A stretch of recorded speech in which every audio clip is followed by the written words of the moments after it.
we're going to go ahead and call the workshop to order. I'm going to turn it over to David. All righty. Well, thank you, and good afternoon, everyone. We're here to discuss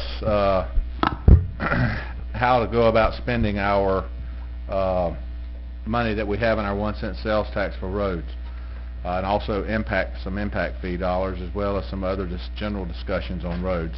The reason that we've waited so long is we kind of waited to see how everything flushed itself out through the year, as well as how well we did in other areas, and now it's time to go ahead and move to start some of the work. We've got quite a few possibilities that Cleve is going to be going over with, some scenarios for a lot of different areas. So with that, Cleve, if you want to get us started off, and to set the tone, we have $300,000 in the 1-cent sales tax for repaving of roads or paving of roads. We have $100,000 in striping, which can be combined, and we also have $104,000 in some change in road impact fees that could be used for anything that for growth, such as a turn lane or repaving or paving of a road, etc. So that gives you the background of what we're looking at. That's in the bank today, right? That's in the bank. What about today. future revenue? This doesn't assume any future revenue. This is just. I mean, we're going to have 1-cent sales tax at least in a couple of years. Yeah, that's right. And we're not talking about that today. We're talking about what we're going to do this year, today. With the money only the money we have we've in got the bank today. That's right. And that's what we've got right now. We're not talking about what we're going to do next budget year. This is about what we're going to enact. That's 14, 15. That's right. This is 13, 14. 13, 14. What we're going to start working on, because what we'll do is after this is we'll get some general consensus to you guys, and then we'll bring it back up to the board for official ratification, and then we'll move forward with bidding a project out, whatever that is. Okay, Cleve? Okay, if you looked over the agenda item, I guess the first thing we got, we have some board directions on what roads to pave, and again, we got $300,000, and $300,000 I guess the easiest thing to do is go to the second page of the agenda item, and these are the roads that we feel like we have board directions to pave. This board, previous boards, even boards a couple terms ago have there may be some roads that we're not aware of that was promised by previous boards, but these are the roads that we are aware of that given directions to pave. Are these, Cleve, I'm sorry, are these the ones with right-of-way? I mean, we didn't include Cooperwood, which obviously should be in there, but that's roads without right-of-way, right? These are just ones that are ready to go. These are the ones that are ready to go. If we get into the right-of-way issues, we don't do anything. The biggest thing was... Can I follow up on that for a moment, Cleve? Sorry to interrupt. But on Cooperwood, is your understanding that if we did have right-of-way, that would be the #1 road? I don't know if it'd be #1. I'm fixing to pull up the list here, but there's a lot of roads on there that the board approved that don't have right-of-way. Mount Zion, I think, Zion Hill Road, I think maybe one of them. Old Bethel was one, but it finally got resolved. But there are a bunch of roads approved in the past, of course. And but I guess the biggest thing is that Wakulla Gardens was going to be our next target area to start paving what we call loop roads, but just try to get a paved road into the central part of a unit and allow your feeder roads to come to that and to give better access at least down to the street that you lived on. And there's 5 units in Wakulla Garden, and you can see, starting with unit 1, is at $165,000 a mile.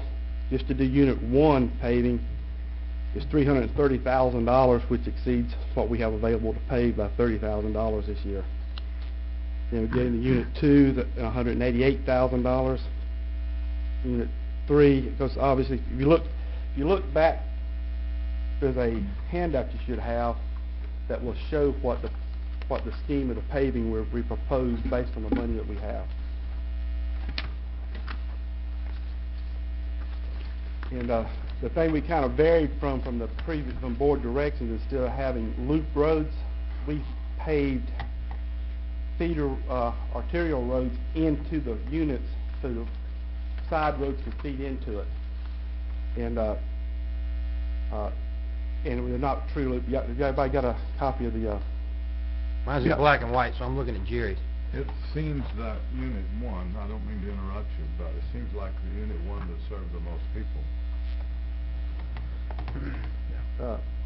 And again, when we get down to this, it's just a matter of what directions we want to go, because obviously, as you move on down the list, Unit 2, Spokane and Blackfoot, we just make a small loop around there to pick up some roads, and in Unit 3, in Unit 4. And we need to find out if this is the board's priority to continue to try to do something in Wakulla Gardens. And roads that have been approved in the past: Emily Lane, McKenzie Park. That's it. If you're down in Sop Choppy, as you going down Park, as you come out the city limits of Sop Choppy, it turns into a dirt road. It's called McKenzie, that goes all the way out to 319. Is that in the city limits, Cleve? It's just outside. It's just outside the city limits. It becomes McKenzie at the city limit lines. I also want to add one thing about that the county does spend a lot of regular time maintaining that road. And that would be what we've tried to do over the last several years. Is when we pave a road that loops around and connects another paved road. McKenzie and Park, well, that would be a good one. That it would tie a road from Rose Street all the way around to 319. It'd be a paved road, and that park, and there's lots of citizens live back there. That would give them, and we do. That is a high maintenance road due to the high volume of traffic. Cutoff road is the one in Shell Point, but that's pretty much off the table because of the refuge. Well, that was a. It was a road that during a discussion item in the past had come up as being one to pave, and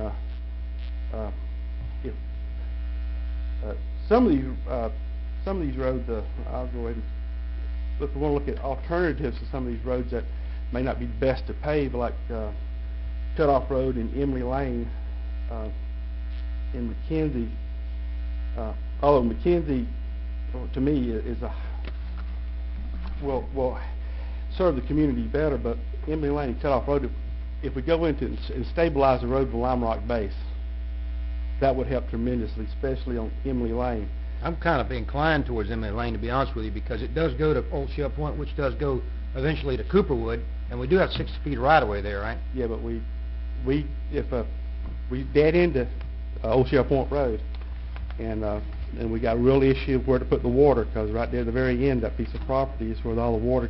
I'm not talking about dead end in Old Shell Point Road. I'm leaving it where it is, but then people trying to get from Cooperwood over could then come out Emily Lane on a paved road and get out to 61.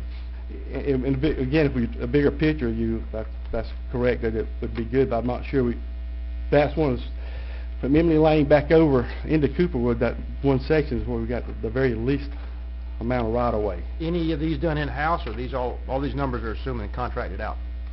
They're all being contracted out. This is sound like a broken record to David Edwards. We don't have we're down on grader fleet. He wants the 5 graders back. And we would have to tie up the graders to get the work done. So this would be utilizing our road prep contractors. We have a contractor a gentleman under contract for that. And how many graders do we have now? Just one wondering. 3. 3. Okay. I'd like to get the ones done that were promised. Cutoff Road, I don't think is realistic to do it, but I want to add that the McKenzie Park is one that definitely would serve a lot of people, especially during different times of year. But there's a lot of people that travels that road back and forth to the park, and it would also, as far as economy, it would also help the economy there in Sop Choppy to get more exposure to that area. Before we get too deep into discussion, we're going to propose an option here. But you looked at kind of the roads that need to be that's been promised to be paved.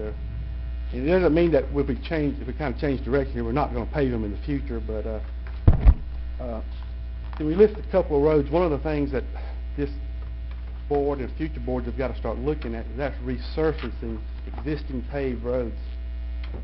You know, and I've mentioned this to some of the board members in the past, or in the past meetings, that you've got neighborhoods, you know, like Sohnberg was one of the big developed neighborhoods in this community. Those roads are over 10 years old now. At some point in time, that community, or that neighborhood's going to come in here and say, I want my roads resurfaced. And so we listed some roads now that are in critical shape: Ace House Stables, Andrew Hargett, Wildwood, Lock Landing, Otter Lake roads. These roads are in desperate need of being resurfaced. They will not qualify for scrap and scop programs, so there will be no help there. We're going to talk about scrap and scop at the end of the meeting. So this is going to be up to the county to resurface these roads, and we've got to start thinking about that in the future, how we're going to do. We devote so much time, effort, and money into trying to get the dirt roads improved and paved. But at some point in time, this board, future boards, got to start thinking about how we're going to handle the existing paved roads for development. And I think in our 5-year plan, wasn't it over $31 million, or was it more than that, of resurfacing? It's a big dollar amount of resurfacing. That goes all the more to the reason of, you know, I think everybody's in lockstep with this, is that, you know, hopefully once we get the 1-cent sales tax renewed, that we not bar against itself. And every year, we can get more done if we do it every year, if we dedicate money to it every year. I like that approach. Yeah, you can get more done that way. But anyway, you got a list of roads that could be resurfaced. But then we get down to one of the things that we get the most complaints right now about at our office, and I'm hearing from board members and David, is striping. And we've got $100,000 to do striping this year, which gets you about 10 miles of road. I got a call from the school bus garage earlier this week about the buses could not stay on the road. There's no lines on the edge lines, no reflectors in the middle. It was foggy, and the buses really got concerned about transporting kids up and down Smith Creek Highway. Gotten a few calls about it myself. So have I. I've been getting calls regular. On that particular road, once you come from Leon County into Wakulla County, pretty much everything disappears. The lines, the reflectors, everything. And I've had that's one of the biggest things up there. They're not as much asking immediately about the paving, it's just simply just to have lines on the road. And some of them were told me at nighttime they were literally driving in the middle of the road just because they weren't no lines. I've been hearing that also, and I've been getting phone calls throughout the county on striping. But since we've got such a small amount of money to do paving this year, you know, Public Works would suggest, and I've talked to David about this, about pooling the $300,000 in paving and the $100,000 we got in striping to a $400,000, and we could get Smith Creek Highway and several other roads done with reflective paint. We've tried to go to a thermal plastic type striping, but it's just economically we can't afford it. Even the hot spray, because the paint won't last 5 years probably. Well, we're going to use a DOT. Not the extruded No. thermo, but the hot spray is midway price, and it lasts a lot longer than paint. Well, we're using Preble Rich has put some alternatives in their bids to use striping instead of the thermoplastic, and we're basing it on DOT standards. So I guess it is the hot paint. So it's a DOT approved paint. Hot spray thermo, right? Yeah. Thermo. Yeah. Okay. Not extruded. We did three options. One was the epoxy that we talked to you about, one was the paint, and one was the standard thermo.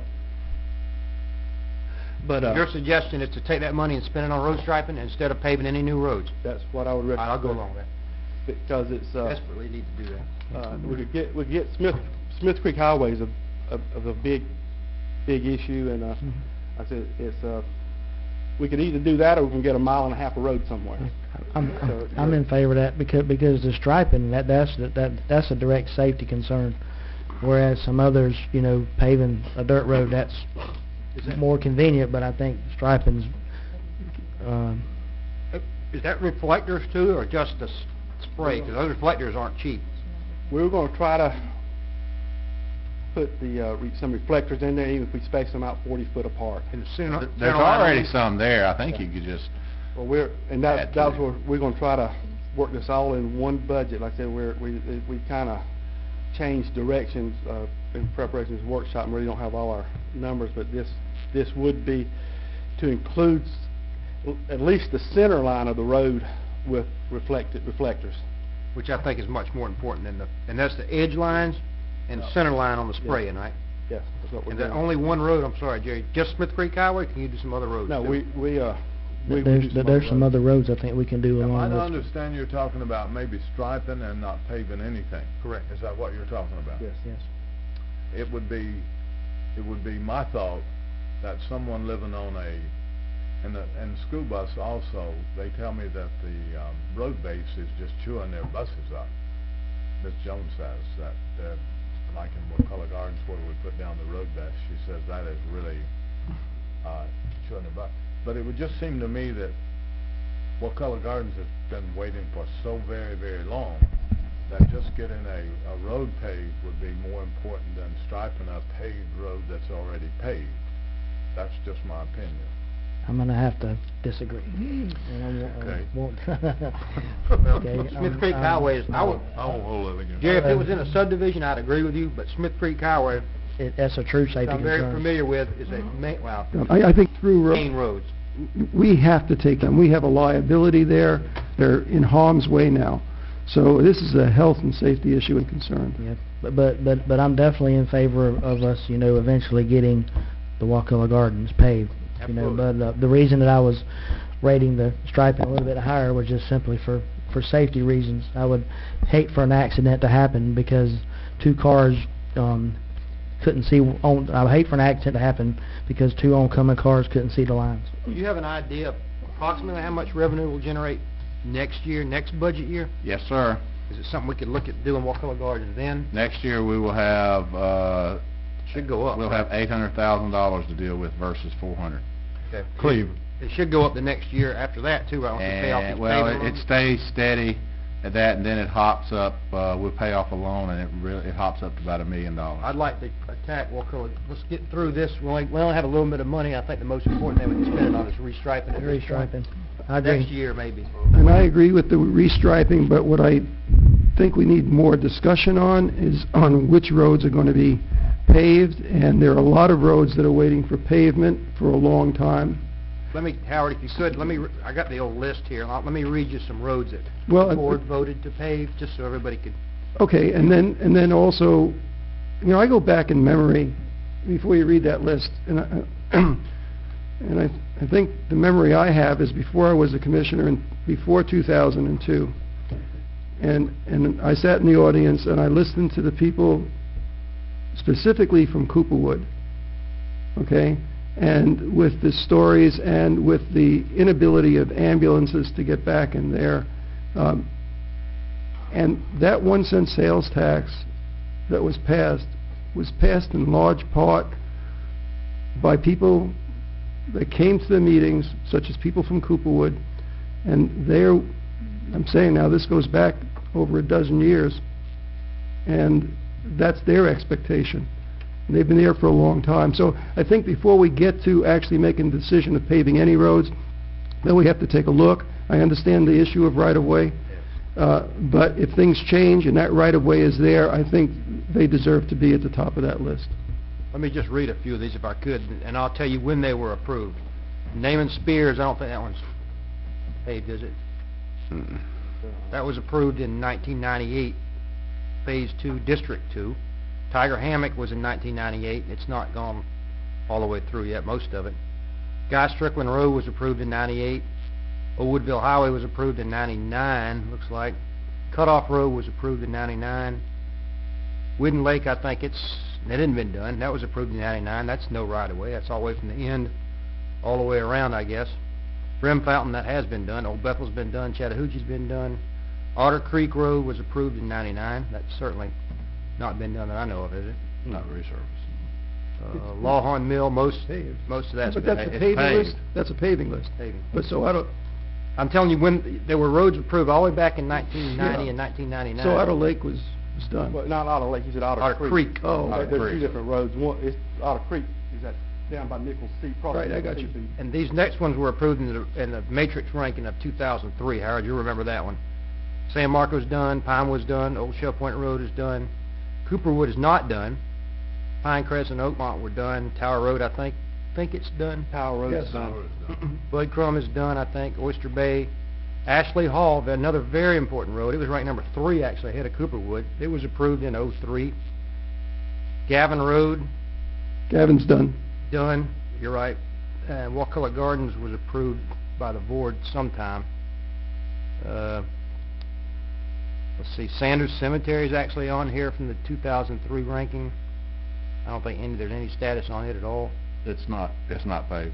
No. That's not- I mean, it's nothing really worth. It's been rocked, so stabilized. That's about it. But that's an example of the roads that were Yep. approved in that, because Kirkwood was on there, and you can see that. a lot Commissioner of- Merritt, would you mind forwarding that list to me? Sure. I've never, some of the roads I've recognized, I mean, obviously, we worked, Dr. Kessler helped me get lots of the right-of-way on Old Bethel and Gavin, so we're aware of some of those, but I'd like to see, we'd like to have a copy of that list. I know some of them we just gave up on, like Lonnie Raker North, they just... Yeah. I haven't given up on Lonnie Raker. Well, Yeah. they just won't give the property. Well, maybe and maybe not. That's what they said about Old Bethel. Right. So, Some of them are laying dormant, I should say, like Cooperwood. The surveys have been done, money's been spent for a survey, but you get to a wall, where somebody just says, no, not giving, don't talk to me, I don't want to talk to you. And we got some ideas about Cooperwood too, so that I'll think will come back in the future. I know this isn't the purpose of this workshop, but Ashley Hall, obviously, tying County Line Road over to Bob Miller Road. is very- Wonderful project, wonderful.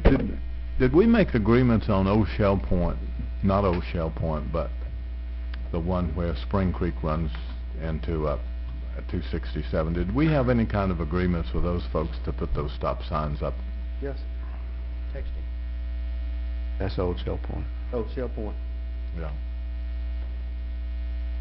Your board was faced, they either had to go in there and force the issue of the right-of-way, or concede to the citizens that they were concerned about speeding on that road, or lack of enforcement of speeding on that road, and the being able to see when you come to those. I will agree, it's probably not the best place to put the stop signs, but the previous board said, Do what you I gotta don't do. know how long Commissioner Merritt worked on it, but I know I've worked on it probably four years on those roads. They've been 8, pushing 10 years to, and the board said, let's get it done. So that's is it the best, pushing the issue for the right-of-way up there would have been the best thing to do. Well, it's better than nothing. Again, you mentioned Miss Jones and her buses. When we got Old Bethel, Gavin, and eventually Old Shell Point, the calls from the bus shop garage dropped. I mean, it's just like somebody, even the complaints from the citizens, it's like you just turned the spigot off, because those roads were terrible. I think what you needed from us, Cleve, was what to do with that money this year. I think we've all agreed to use it for striping. Right? Well, that seems to be the general consensus. I haven't heard from Commissioner Thomas yet. Well, I just have a question. Is that going to solve our problem? And I don't know if we really talked about a list of what roads would be solved with that. And if we spend all of that money striping those roads, are there others? I mean, is this going to be an ongoing problem? It's something that It's a maintenance item. it's something that needs to be addressed a little bit every year, but with Smith Creek Highway, it's 25 miles long and virtually no street lights, There's no it's nothing. dark. It's just dark out Oh, there, yeah. and if you have an accident, limited cell service. So to do anything on that road, Plus, it appears narrow. I don't know if it's more narrow, but it appears. It's 100 times better than it used to be. When I was Yeah. a kid, it was 16 feet wide. Well, we always drove in the middle of the road back then. If there was no other cars coming. We laid the middle of the road back then. It wasn't much wider than that walkway going to the door. But as we talk about Smith Creek Highway, I want to make sure, Alan, at the end of this discussion, we're going to talk about what we're going to submit for scrap and SCOP this year. And we're going to submit Smith Creek Highway, but it's going to have to be done probably in sections. No, And we're submitting it for 4 years from now, essentially. 2019 is when the project will be done, so if we go ahead and stripe the road now, we're still, I mean, to say we're not going to stripe it now because we're going to try to get it done on the scrap or SCOP program, we're 4 years out probably, if it's selected. I mean, no matter what road this county submits for the scrap or SCOP program, DOT picks the roads. It goes in a pool, and I'll let Alec can explain that in a little bit, but compete against other small counties in this district on who has the highest priority road. It hadn't been all that long ago we did 375, was it? It, actually, I was talking... Isn't that long? We were talking that... No, it was during the time I've been here. Yeah. Well, but back whenever y'all did it, I don't think you did all of 375, did you? I mean, I think it only went to The county paid to do the part up to the Hardens, well, not you, but the the county paid out of pocket, and then they paid out of pocket to do the part in Smith Creek, I think, and then the scrap project came back later. That's why that pavement color changes when you hit outside of Sock Choppy. I think if we begin, if we do the striping, which I hope we do, because that's dear to me, the heart and Smith Creek. But if we can do the striping, I would think we could begin in west and move back east, because that's where really there's just nothing. Striping, I think he said we could do it once. This is the resurfacing years from now. Yeah, it'd be, again, like I said... If you do that striping, Cleve, I know this sounds like a broken record, but if you do that, put those bumpers in the middle of your stripe and don't put them on either side. You lose a foot in each lane when you Let's put do those. 4-inch wide stripes. Well, I'm thinking about it. Thanks, Jerry, because the 6-inch wide stripes, like you put on 319, also soak up a lot of room too. Yeah, that's correct. But put those. If you're gonna have to put the bumpers in, put them in the center of your stripe lane. I would argue with the 4-inch stripe. Pardon? I think from a safety standpoint, you need a 6. There's a big difference. Is that 6-inch stripe still right there at the Mount Beezer Church? Richard, you may remember. Huh? You remember on that bridge just past Mount Beezer Church? They put these big wide 6-inch Yes. stripes. When you add 6 inches in between, you got 18 inches. That's not 6 inches. That's 18. 3 times 6 is 18. You got a double line, 6 in the middle and 6 on the outside. But the putting a half problem of your is roof. those 4-inch ones look like you're putting duct tape down there. No, let's let the engineer decide. Is there any way to do anything with Porter Lake Road? I mean, I know, Crowder beat the crap out of that thing back when they were doing 13, right before the 3 bridges I think there. that's where Commissioner Thomas is going, is what other roads could we stripe other than... No, this is not striping. That road's destroyed. No, but I think that's where before we start talking about that, am I right, he's wanting to know is what other roads would we possibly do, would we stripe with that money that we've got? If we said, for instance, for Ha-Ha's that 375 took up 200,000, where would we spend the other 200,000? On your striping table in here for striping projects, we got Smith Creek Highway, Cager Posey, Harvey Mill. I mean, yes, there is other roads that we can to bring back, and we can bring you back a list of the roads that we... Lonnie Raker, for example, is almost completely wiped out on the north end. Lonnie Raker is definitely with the high traffic road you're back on that school there. And, even on my end, it's erased. Yeah, we could bring back a list of roads. So there will be money left over after we do Smith Creek Highway, but let that be our priority road. What I was, Clay, you understand I'm talking about on Porter Lake Road, or 13 actually. Well, that's it's federal highway, isn't it? Yeah, it's my understanding that DOT's fixing to resurface that road from from 375 all the way to Liberty County. Praise the Lord. It is in bad shape. It is in terrible bad shape. Is that already in the work plan now? Have you seen that? I mean, it's not. It's a DOT. It's a DOT project. It's not listed as a county. Yeah, it's not in. That's right. Not It's a superly DOT. heavily traveled road. I want to also thank Cleve and the Public Works as far as that road of 13. technically, I mean, that is a federal road, and technically, we're only responsible for the first 50 feet apron, but Cleve and his department has been very proactive and very good, that whenever potholes do appear and they're notified, they go out and they've been patching potholes, just for safety's concerned, and I'm just want to thank Cleve for that. We might ought to put a sign up there that said this is not a county maintained We got it road. up We got one. Okay, I know a bunch of people. But we're running out of...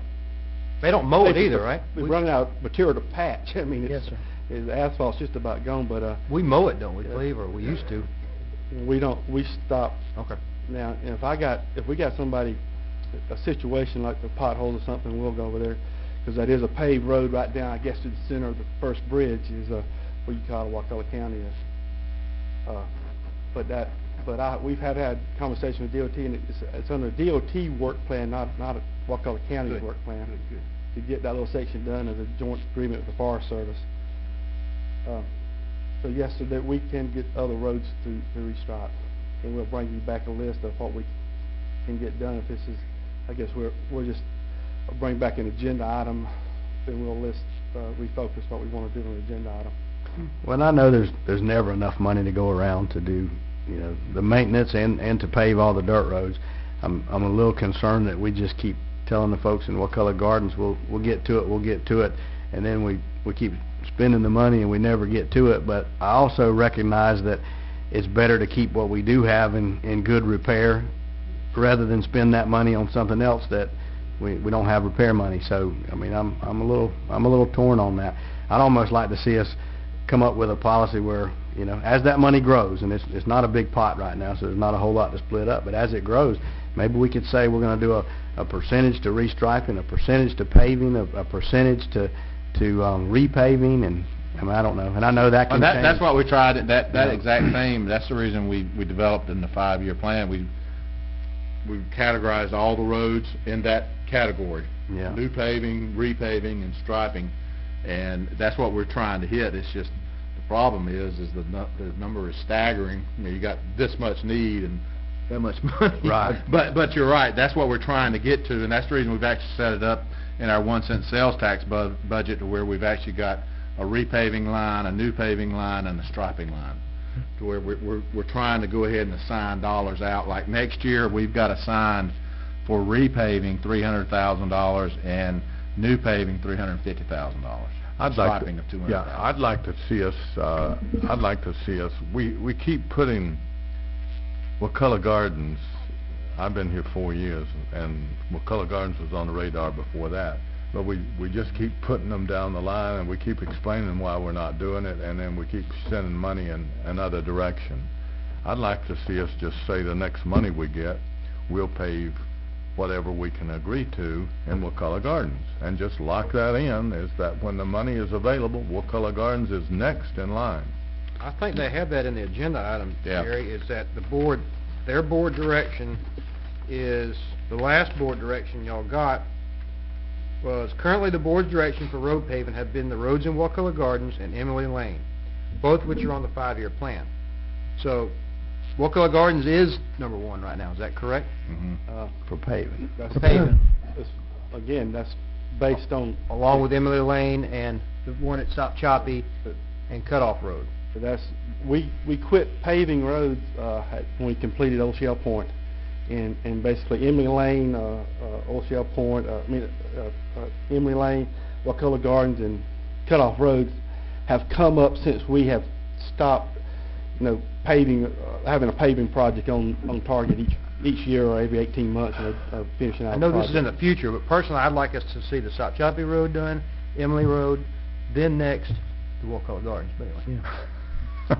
Because those were promised a long time before. They've been on the books for years. Emily Lane's been on there for years and years and years, since '05. Dr. Kessler? Does it serve the most people? Thank you. Does it serve a lot of people? A lot of people down there. I'll show you a map of it. So, again, there's a lot of roads that need paved. And prior boards have discussed Wakulla Gardens and other roads. And I think that rather than make a statement that this is where we're going to be, I mean, obviously this board does not hold rigid what other boards have done. And I think that as money becomes available, then the discussion should take place where we go with that money. And looking at roads, especially those that may not have right-of-way now, but have it in the future. And are more important as far as arterial roads, maybe more important as far as arterial roads. Or major or minor collectors, or certainly, because Exactly. you remember a lot of money was Exactly. blown on local roads Yep, yep. that served subdivision. And again, you know, Old Bethel was very important to get done.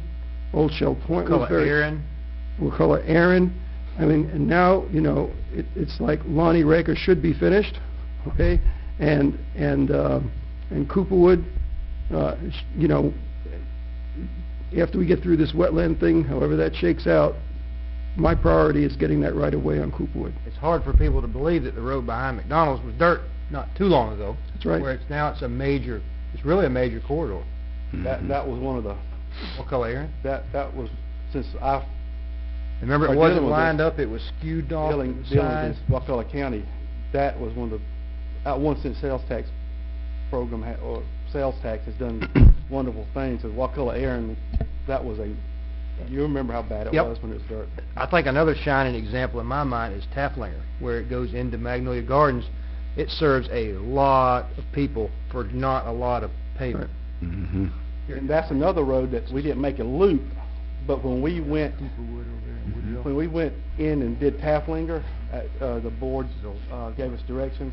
Again, it's just like you turned off the water spigot for phone calls every day about Taflinger. And you're asking Annette, she was one of the ones taking the phone calls, but it's just like, it just turned down the complaints. And although we didn't get to pave the rest of the roads in Magnolia Gardens, but it gave you a good road to get back to the streets you lived on. And Lower Bridge at the time, now Martin Luther King, but it was dirt where it went into Wakulla Gardens there, and that made a huge difference too.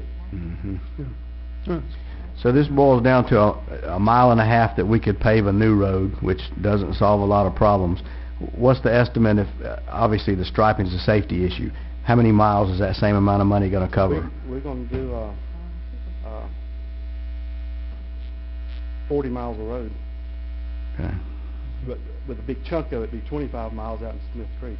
I mean, you know, I think 40 it's miles. it's hard to not see the value in that when you're covering a lot more area and it's a safety issue. Okay. And this is kind of, if y'all want to move on to, well, we've got one other thing on the agenda too. We're fixing to redo Trice Lane under, is it the scrap? Hold on just a second, Cleve. Do we have any citizens that want to be heard I've got 3 or 4. because we're finishing out this part of it, or we need to let the citizens talk, and then we can grab that one, because that's I have 3 it's the citizens. same, but it's a different topic. It's Okay. roads, but different Right. topic altogether. I'm, okay, Mr. Langford? County Line Road. That's actually all right there. Actually right here. Thank you, Commissioners. I'm Dave Lansford from Panacea. I'm a member of the Economic Development Committee for the Panacea Waterfront Partnership. I was asked to look at our evacuation route. The evacuation route handles any traffic from Alligator Point, Ocklackney Bay, and the south part of Wakulla County, mainly because there are places on Highway 98 that get flooded in high water and are open to wave action from the bay, which, as you know, can lift a vehicle off the road.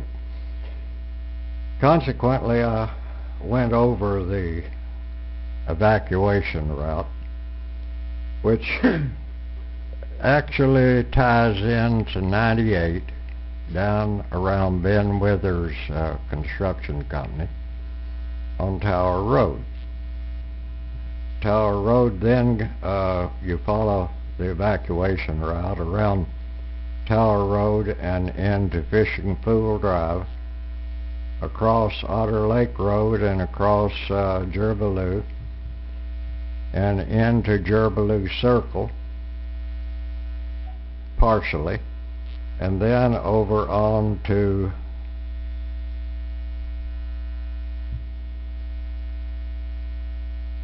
Joe Back Smith Road? Joe Mack Smith. Yep. Okay. Anyway, I can't read my own writing down here. I did it while we were driving. There is 6/10 of a mile that is unpaved at the south end of Tower Road.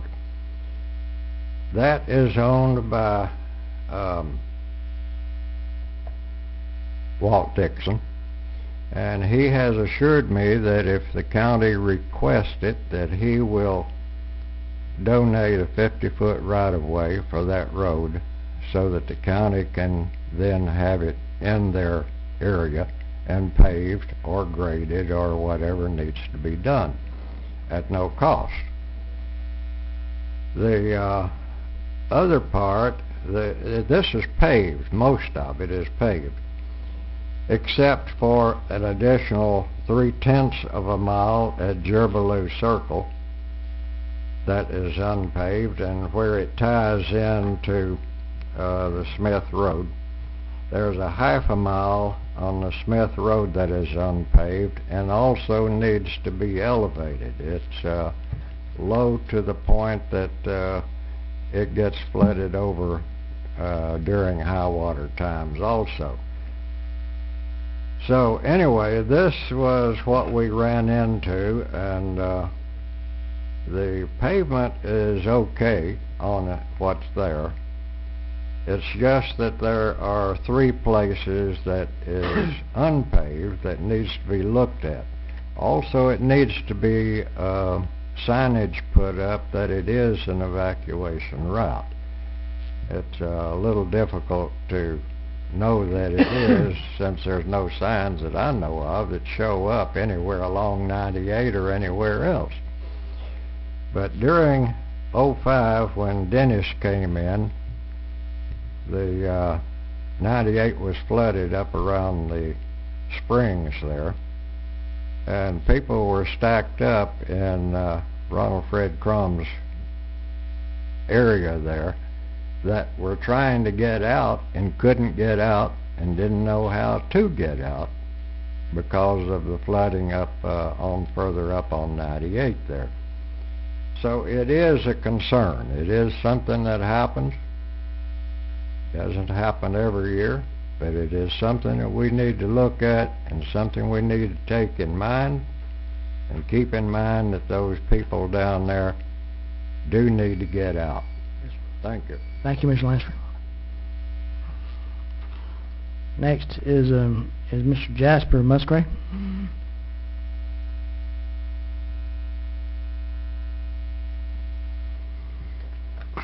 Good afternoon. My name is Jasper Musgrave, and I've lived in Wakulla County most of my life.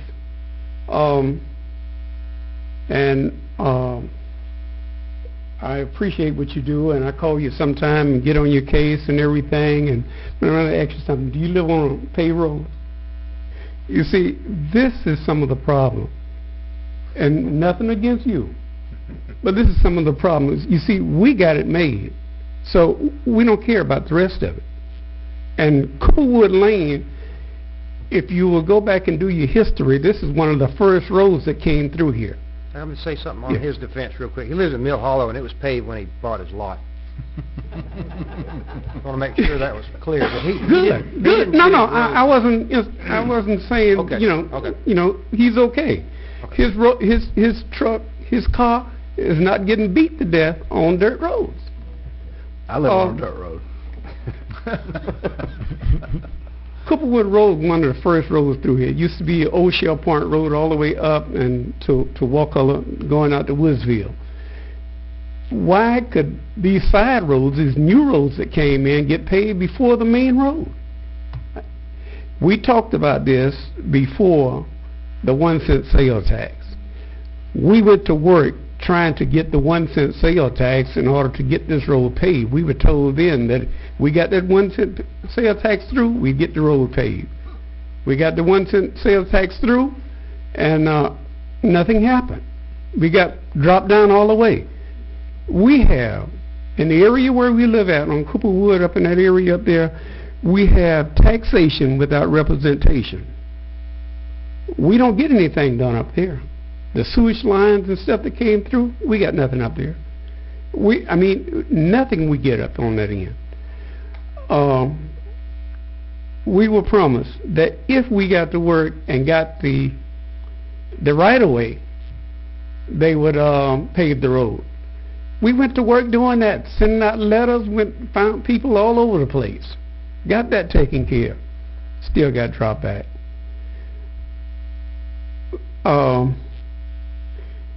And Cleve, he tried to do his best in grading the road, but the equipment he have, he say he can't do it a couple of times a month. You got to have it monthly.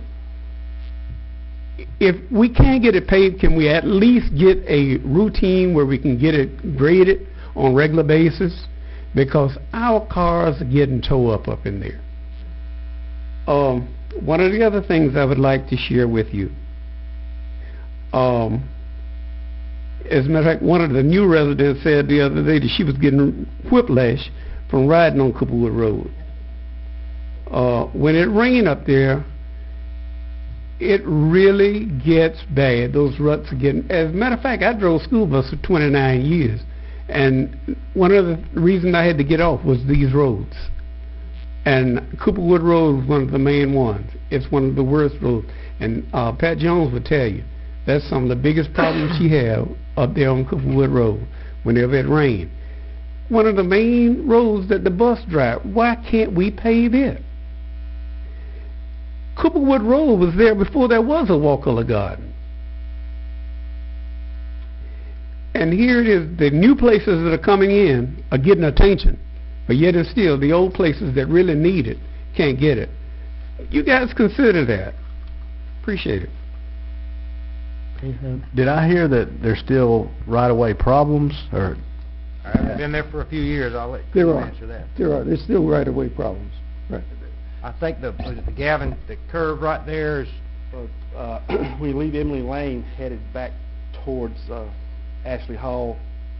There's definitely right-of-way. There's no deeded right-of-way. We've met, Dr. Kessler had arranged a meeting with some people up, the community up there, and we got to a point where the people, even where the road is today, they wanted us to move the road back into basically the front yard of the community. I don't remember who all lived up there, but actually move the road closer to the people who lived there, and actually across the wetlands. And as far as I know, there is no right-of-way ever been given to the county up there. There's been discussions of some right-of-way, but we looked hard when we did I just went blank on the Richardson Road. We were going to try to do something then, and we could not get right-of-way. Now, if there's right-of-way maps or right-of-ways been approved by people, we'll look at it, but in our files, and you did this before I did it, I don't see any deeded right-of-way from anybody. You still have the maps in it you used to have up on the wall? Yeah, we got pretty good. We spent lots of time looking at the right-of-way up there. We were doing Richardson Road, and I can't remember the other road we got down through there. But again, it's I very think tight personally, I've right-of-way. just come to evolve over the years. At some point, we're going to have to decide whether if we want to pay for right-of-way or not. If we want to pay appraised value for property, because the hard part is you're asking people to give the land, and then they'll look somewhere else. Here's the catch-22. Somebody holds out to the very end, and then the last piece of property they won't give their right-of-way, and the county says, all right, we got all the other right-of-way, let's just buy theirs. And then everybody that just gave theirs is all mad. So the next road that comes along, they say, I'm not giving anything, you're going to have to pay me for it. So, I mean, at some point, we have to decide if we want to spend as much money on right-of-way acquisition as we do on paving roads. I think the problem is we don't have enough money to even make it a question. That's right. And so, and I heard you say that you've got surveys and we spent money on that. I'd love to see a breakdown on what we have and where we know we have right of way and where we know we're missing it. We'll get together. I was going to make an offer to the newer commissioners. I think Dr. Kessler and Randy has probably looked at it before, to show where the proposed road was and where we don't have right of way. Can you open up an AutoCAD file on your computer? No. I got the CAD file I can email to you. Yeah, but we got. I'm sure there's probably a utility I can Yeah, download to probably. convert it. So yeah, go ahead and send it. Well, I just want to make one thing clear also, that the meeting that I and Cleve had with people in that area of Cooperwood was not during this present term of mine as county commissioner. It predated it, and it was continued the work that's been tried in the past. Now, there are opening up, even then, there were ideas that we're dealing with. There's some new ideas that are on the table.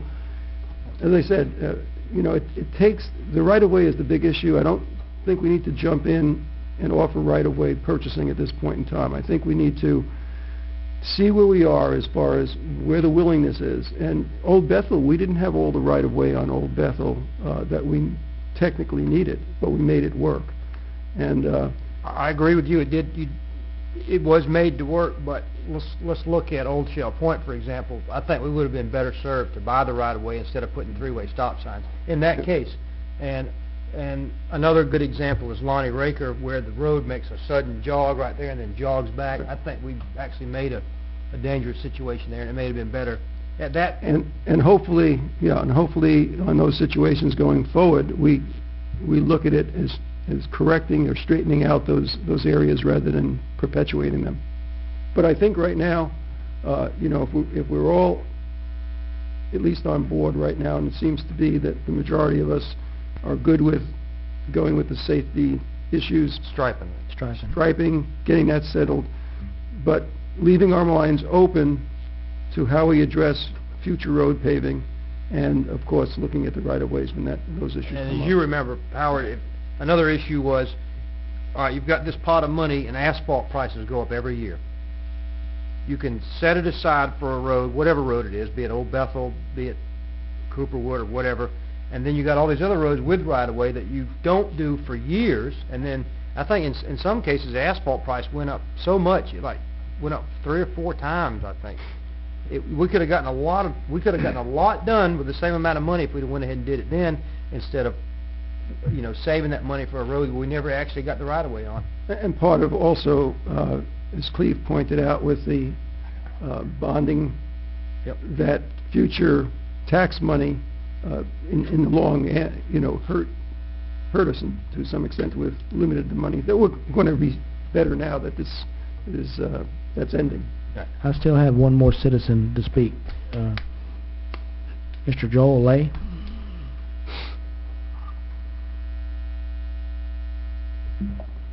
I'd like to thank everybody for being very considerate and thinking all these problems through. They're very difficult issues. My name is Joel Lay. I live on Cooperwood Road, so the reason I'm here is obvious. But I would like to make a point on Cooperwood that I don't think has been made yet. One is that it's a through road, right? Paving a subdivision road, it is important, obviously. People live there. Cooperwood Road is not just the people who live on Cooperwood, but a lot of people go through there. Cooperwood was graded just a few days ago, and you don't want to drive down it right now. It is terrible. It tears all our cars up. It tears the school buses up. It just really needs to be done. Paving throughout the county, I'd like to make the point that it's an economic issue. It is so important to this county's economy. You need to find the money to do what's needed to be done somewhere, because there will be a payback on that money. We just need to understand that. I have been thinking about putting an equine campground in where I am. I know the demand's there. People have called me up and asked me to come out there. They've actually come and camped in my pasture, but they really don't want to come back because the roads are just too bad. You know, I would probably start with like 2 hookups and 2 primitive campgrounds to start with. The maximum amount I would probably go to with the resources, land that I've got, would be maybe 5 and 5, with 5 hookups and 5 primitive campgrounds.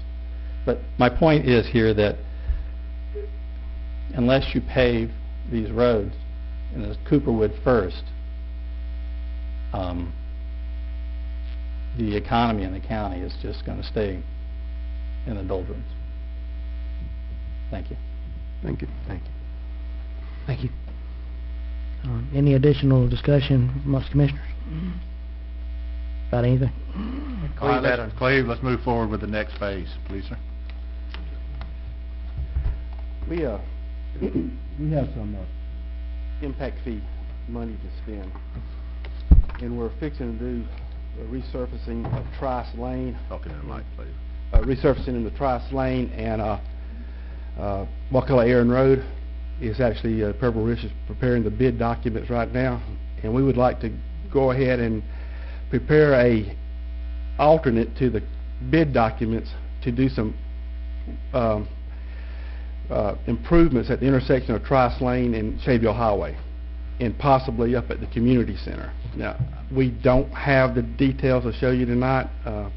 We'll obviously we'll come back to the agenda item. We'll have something a little more to look at, but we got the community center now is operating, and there's always some concern about the people crossing the roads, and that Trice Lane and Shadeville is a busy intersection, so we would like to go ahead and apply that impact fee money towards that project because it's due to growth, and we feel like we'll comply with the rules about using that money to put in a turn lane and whatever traffic improvements we can. And I've chastised David about this at length, but at least consider Ad nauseum. At least consider if we're trying to get them. We talk about this in the community traffic safety team all the time. Trying to get the kids from the apartment complex to the community center. Consider a button-activated, flashing light that says speed limit 35 when flashing. Then we can legally have a crosswalk. I hate to see us Why drop. don't we just pull it to 25? That's fine with me. I don't care. That's what I'm saying. If you're If going to it's take it, just take it down. intermittent, only when people need it. What really chaps me is to make it 25. Ask the young lady behind you there who's got a She's speed got a ticket left out there. foot. I'm talking about Jessica. That if you lower it unrealistically, it just makes a speed trap. I hate to say that, but if we had a button-activated crosswalk where it says 25 when flashing, just like a school zone, people I think it would really make them slow down a lot more than posting it at 35 and it be posted 35 all the time and them not following, because they were not following the 35 speed limit. And we've kind of kicked the idea about putting a turn lane in there. Right. And possibly a caution light. I mean, like I said, we're talking about improvements, and I actually hit Alan with this afternoon. So we're in the limited money we got available, and we'll take input from the commissioners, and Preble Rish has done a great job over the years with the county's traffic issues to see what we can come up with to make that improvement. And we don't have to accept it because it's going to be an alternative to a bid that we're going to put out anyway for Trice Lane and Wakulla Aaron. That's is a grant fund. Scrap money? Scrap money. Okay. And I don't think you can have a crosswalk in a 45, right? It depends on other parameters, but yes. Because there's a lot of talk going around about dropping the speed limit at 35, and I just really don't want to see that happen. We haven't made, at least Public Works has not made any determination of other than strongly looking at putting a turn lane and possibly, I don't want to use the word traffic light at this point, but maybe some caution lights in the area. Oh, no problem. But You're talking about a turn lane on Shadeville? Yeah. sure, yeah. So left turn into Trice? Left turn into Trice Lane. Let's turn eastbound. Then you would to access the community center, you come down Trice Lane just a little ways and turn right into the community center. And we're even talking today about then having traffic come out of the community center, you know, exit back right on no left turns and make them go back to Trice Lane and turn left. But those are the type of things that we'll come back with a plan to try to smooth the traffic flow, because it's going to be just like a school zone. There's going to be times in the morning when people are dropping off the kids for summer programs, or school programs, or before school programs going to be dropped off there. In the afternoon when they're picking everybody up. The rest of the time, there's not going to be lots of traffic later at that community center. So look at just the traffic flow through the community center and the improvements at the Trice Lane Shadyville intersection. And again, we haven't made any. We're going to come up with some ideas. Any problem y'all seeing that? And that would come out of that 104,000 impact fee? Yeah, money? that would be solely for that. And we could, and by making an alternate to the bid, we would. I mean, the contractor's already there. He's already mobilized. He's on site. He's got equipment. So I think that's the best way to get the. Is there any way you could squeeze it into the actual scrap project itself? Depending on where the improvements are, potentially. You know, a crosswalk at Trice Lane and Shadyville, you know, we could justify that. If we're talking about improvements on Shadyville Road, where the second community center driveway is, that would be. How much money they give us on Trice? A lot? I don't remember off the top of my head, but that one we're expecting to be pretty tight. We can include alternates and squeeze everything. Well, you know, if you're coming into Trice to 61, you could put a left and a right turn lane there. If we're expecting a lot of traffic at the community center, like we really need coming out of the rec park, you know, that's something you could do within the scope of work, I assume, if you got the right of way. Well, the scrap will pay for safety upgrades, but not capacity upgrades. Okay. So we just need to. It just depends on what the justification is. But the final plan will come back to the board in a formal agenda item. So we're not at this point in time. Preparation is not going to charge you for the services, and so he's donating that. So we'll have a plan, and if you don't want to go with that, then we move on to something else. And we're going to have you decide to give us a recommendation. Then we can we're going to base with preparation. And David, and we'll come back with what we think is best for that intersection. If you ask politicians how they want to do it, you'll get all kind of weird answers. No comment about that one. So are we good as a board to go ahead with that? Okay. Yes. Now I'm going to kind of turn this over to Alan. We submit scrap and SCOP programs or projects and SIGP projects every year. And between Preble and Public Works, we kind of know what roads DOT will approve. And our history has proven that, because we've been getting 2 and lots of times 3 projects. We got 3 projects this year. We have 4 next year. 4 this year. 3. Yeah, 3 and 4, or 4 and 3. But we're going to give you what we think is best to submit for these projects. But remember, we're submitting this for FY 2019. So there's a huge lag between when you submit it, because it gets in the program, and you can go anytime you want to. You can go on your DOT site and look at what projects are approved for Wakulla County. Will you tell us what road criteria? It has to be a collector. It can't be a subdivision road. Well, it can't be a subdivision road, but right now I'm going to let Alan do this. Stuff to a gentleman earlier said something about evacuation routes. You know, that's why Smith Creek Highway is probably going to score pretty high.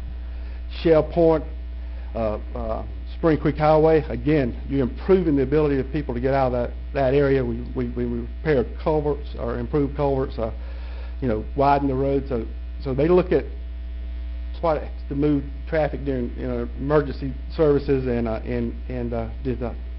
the traffic on the highway. But I'm going to let Alan, because he's more familiar with the program, and he's going to be the one that makes the submittal for us. Al gets done early enough we can get something to eat for a meeting. Al. I'll be quick. Commissioner Merritt, to answer your question, the things they look at are evacuation routes, amount of agricultural traffic, if it is a connector, if it's a primary arterial of the county. Another thing, the most important thing that they look at is pavement condition. So if they can check the box on ag traffic evacuation route, all that stuff, then it boils down to what's the pavement condition and how does that rank against the other communities or the other submittals in all of District 3. Curtis Mills should be way up there. One of the things that I guess the most important thing I would like to introduce to you and get your feelings on is the Scott program this year is asking for 2 projects. So they're asking for applications on 2 SCOP, which will allow widening. Now, Scott, which one is the one that has no match? Well, since you're... Scott used to be 75-25, didn't it? But you can waive the 25%. For constrained? Correct. Okay.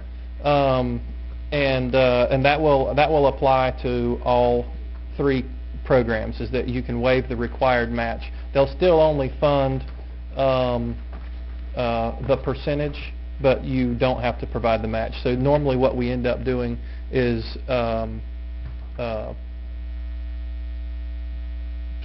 revising the scope of the project to fit the funding. Who made the list?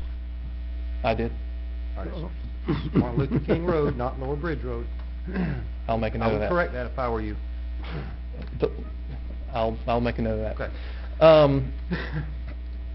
The DOT is asking for 2 SCOP projects which will allow for widening. And this is something that Cleve and I have talked about, and we've talked about with DOT, is Smith Creek Highway is such a big project, is we want to try to start submitting it in chunks so that we can just say phase 1, phase 2, phase 3. That will allow it to start getting funded, because obviously a $10-15 million project won't get funded. We're looking at projects that would be between $750,000 and $1.5 million. But it's going to require some long-term commitment from the county to keep submitting that phase 2, phase 3, phase 4. This year, I think, would be a good year for us to start that kind of a process if we're interested in doing it, because they're asking for 2 SCOP projects. So there's a potential that we could get phase 1 and 2 done first year, which would be 2019, and then maybe 3 years after that we'd have the remainder of the road complete. How many phases are you thinking on 375? Well, it depends on the allowable funding. We've got a good relationship with staff at DOT, and they'll kind of give us an idea of what size projects they're looking for. You just going to resurface or widen it?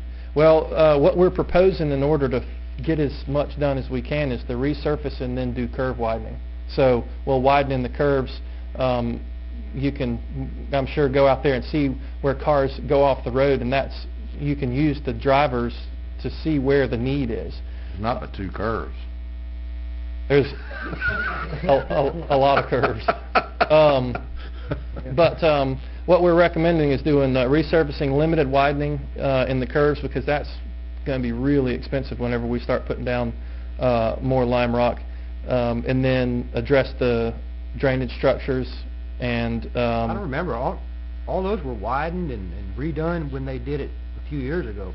All the drainage structures, if I remember correctly. And we had 4 of them blow out in Tropical Storm Debbie. Really? That was when you were the head Cleves. No, I was not. I wasn't around for Tropical Storm Debbie. What we found out is the joints weren't wrapped with fabric, and so any little crack allows for the sand to leak through in the joint, and it blows it out. So that's Nanette's fault. And then we would also, starting in 2019, be able to address thermoplastic, like long-term striping, which would play into kind of what the plan that Cleve discussed this evening is getting paint on the ground, which would last 4 to 6 years, and then start coming behind it as some grant monies allow to hit the allow for thermo and resurfacing. So what it boils down to is, according to this list here, the 375 is the only one on SCOP. You want board direction to use all the SCOP money on 375 and whatever phases you can get done on it?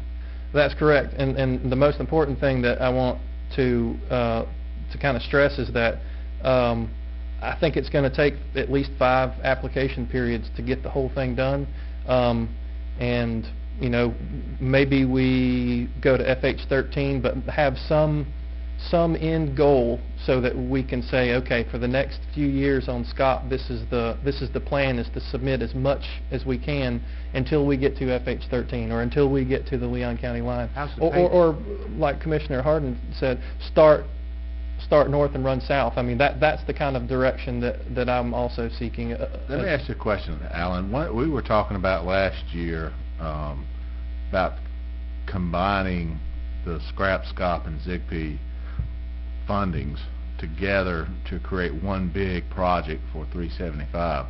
Have you given any more consideration to that with DOT? Yes, and I've had several conversations with them about that, and the result of that was that as far as, since all those funds come from different pots, it would make an accounting nightmare for them. They said that they recommended choosing one program and hammering away at it. Right, that's right. What's the pavement condition on 375? Is it bad? It is. Crack? It is. Is it reflective cracking from the old road? Because I know they put a layer of rock over it, didn't they? If I remember right. I think they put a layer of crack relief over it, and then they paved over the top of that. So they should have eliminated reflective cracking, unless it's where they widened it on the edges and it's breaking off.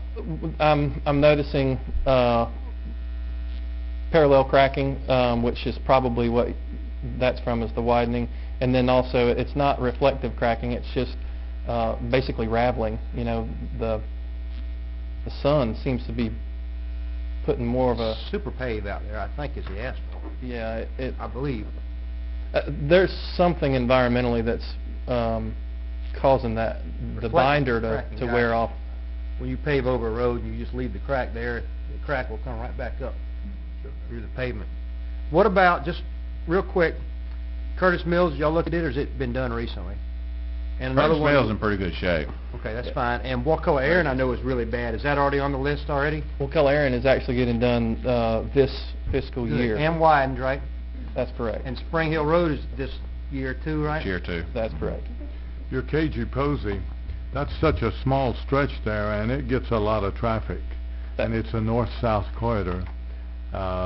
That's a real good one there to keep people moving north and south. I'm recommending Cager Posey for the CIGP program because it will it'll fund up to $500,000, and so it's smaller length, and CIGP gives extra points for transportation enhancements that can lead to economic development. And so you know, Cager Posey is part of a corridor that allows a secondary access through the county. So Cager Posey under the CIGP program is another one of my recommendations. And then MLK from 365 to 98 or East Ivan Road would be my scrap recommendation, which would be basically resurfacing. Does Aaron Road have a turn lane at the elementary school there now? There is a center turn lane, two actually. Need one at the other school, by the way.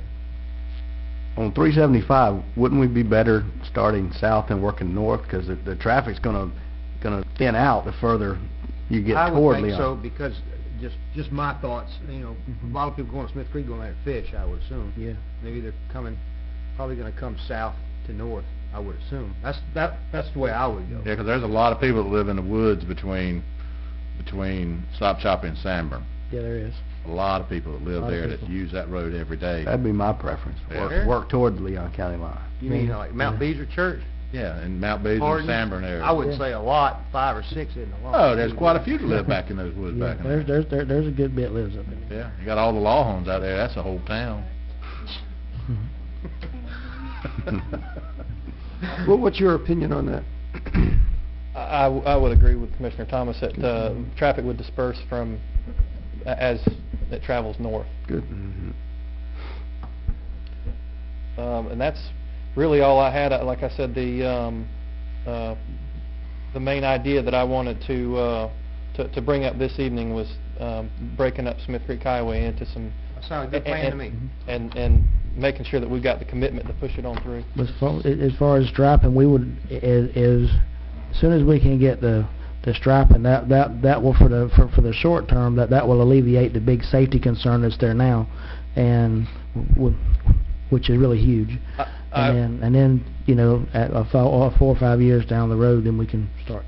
I agree. There is an immediate need of striping, and the paint is less expensive. It allows you to get more done, so you wouldn't be, you know, kind of coming behind yourself. To address the 4-inch stripe, David, I think what you're talking about that looks like somebody just used a marker is a 3-inch stripe. Lots of counties are going to a 4-inch stripe, even with thermo, to save money. Maybe David should leave the public works. I have a question. Yes. I have a question, and I come back and beat the same drum.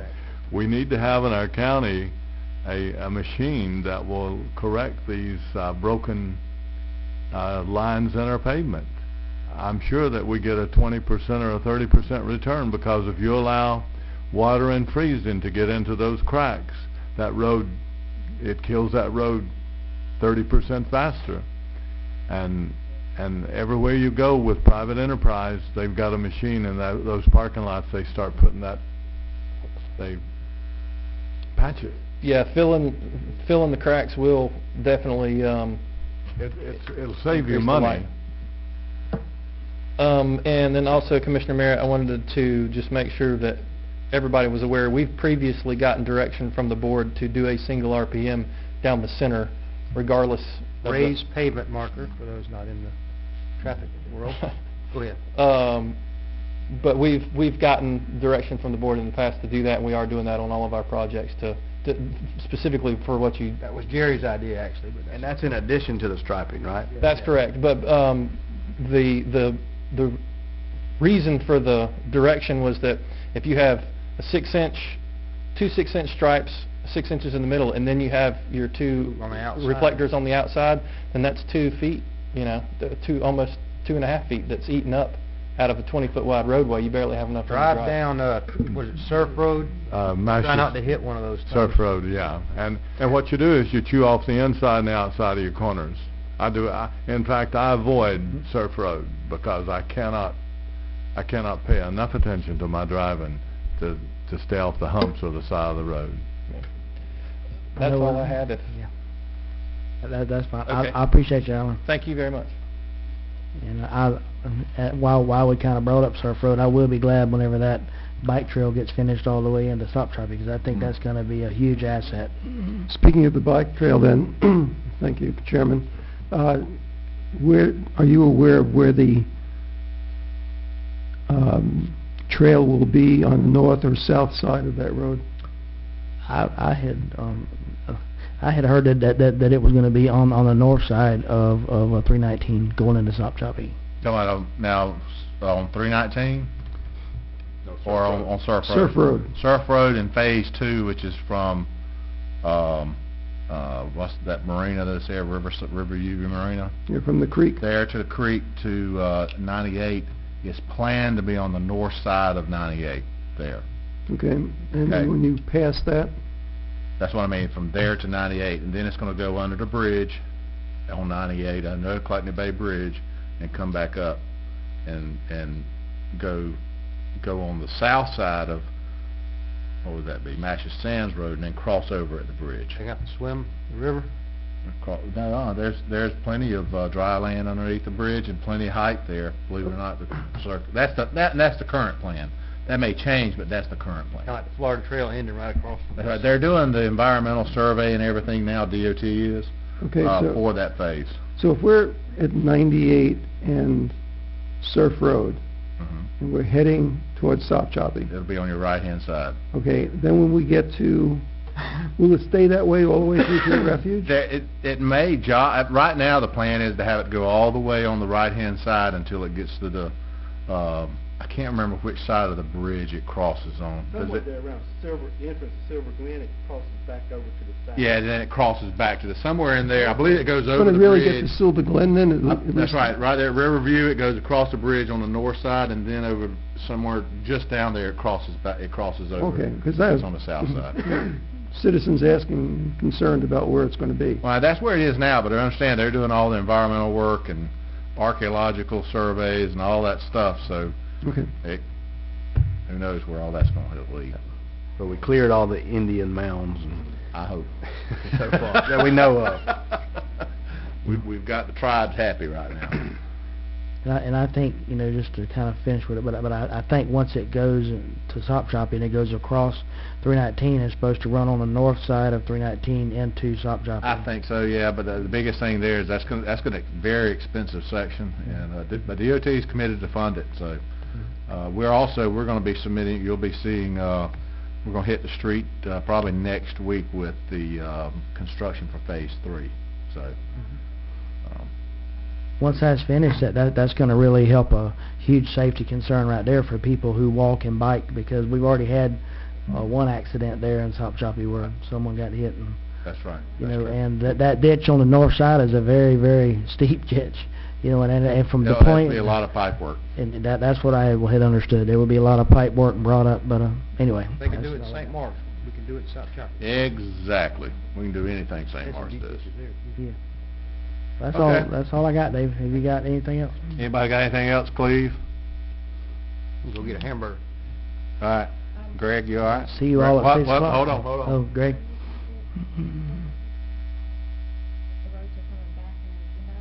Okay, yeah. Jessica brings up a good issue. Is how are we going to, Cleve, how do you propose to bid out this striping? Are we going to say, here, how are you going to do that? Are you going to assign roads or what? Can we just give them general direction to stripe roads instead of paved roads and let y'all figure out which ones to do? Well, that's what I'm saying is we're If you want us to, we can bring back a ratification of the workshop, or just, Let's just ratify the workshop minutes and let them figure out which is the safest, most Just- cost-effective way to do it instead of us. I agree. That y'all work good with for you? that? Go with me. Okay. with that. That's But easy. y'all want us to sit there and No, talk that about it now? is exactly what we wanted y'all to say. You All right, couldn't we'll- say anything better. We'll adjourn the workshop. We'll reconvene 6 o'clock. All right.